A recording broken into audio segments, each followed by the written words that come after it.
અરે આજે તો ગોપાલભાઈ ઇટાલિયા વિસાવદરમાં સ્નેહ મિલન કર્યું અને સભામાં એમ કીધું કે મારા બધાને લોઢાના મેડલ દેવાના છે. ના હોય લોઢાના મેડલ આપ્યા વગર જવા નથી દેવાના એક તેની મારો સંકલ્પ છે દોસ્ત. તું આવા કામ કરીશ તો આવું તો થવાનું જ છે. તમારી જાતના સારા ખજડા. તો રામ રામ સીતારામ ડાયરી આપણે ઘરેથી મેળ વગરના કપડા પહેરીને મફતના ઇકોના સહારે વિસાવદર સુધી પહોંચી ગયા. આનું નામ તો નથી આવડતું પણ સાલું કેટલું ક્યુટ છે યાર. પહોંચીને મફતમાં ગેટમાં એન્ટ્રી કરી લીધી ને અહીંયા તો જો હજારોની સંખ્યામાં માણસો આવી ગયા. તો આપણે ખુરશી મળશે કે નહીં? અસંભવ.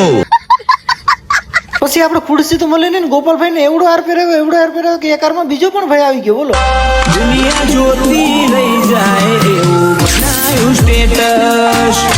પછી એક ગ્રુપે ગોપાલભાઈ ને કેશુ બાપાનો ફોટો આપ્યો જોરદાર હો, કાંઈ ઘટે જ નહીં. જુઓ પછી ગોપાલભાઈ ઘડીક વાર તો એવી સ્પીચ આપી કે આખું ગુજરાત હલાવી નાખ્યું. જુઓ બધાની સિંઘમગીરી હોહરી નો કાઢી નાખી ને તો હું મારી માના પેટનો નહીં. કદર ના હોય લોઢાના મેડલ આપ્યા વગર જવા નથી દેવાના એક તેની મારો સંકલ્પ છે દોસ્ત.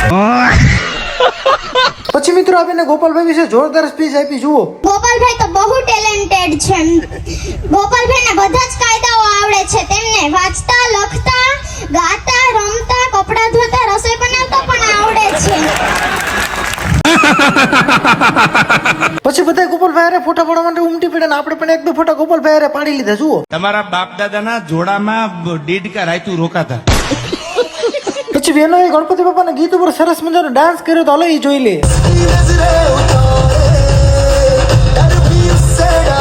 પછી ભૂકી ગયા આપણે એ જગ્યાએ જે કામ આપણે કરવા આવ્યા હતા ને ભાઈ ગુલાબજાંબુ હતા ને મેં તો ગુલાબજાંબુ ઉપડ્યા 36 ગુલાબજાંબુ ખાઈ ગયો. देवलोक में भी ऐसा बलशाली एक भी नहीं है माता. તો મિત્રો આના ફૂલ વ્લોગ જોઈએ તો બે પાર્ટ આપણી મહેશ કાઠી વ્લોગની ચેનલમાં આવી ગયા છે. જોતા આવજો બધાને. જય માતાજી.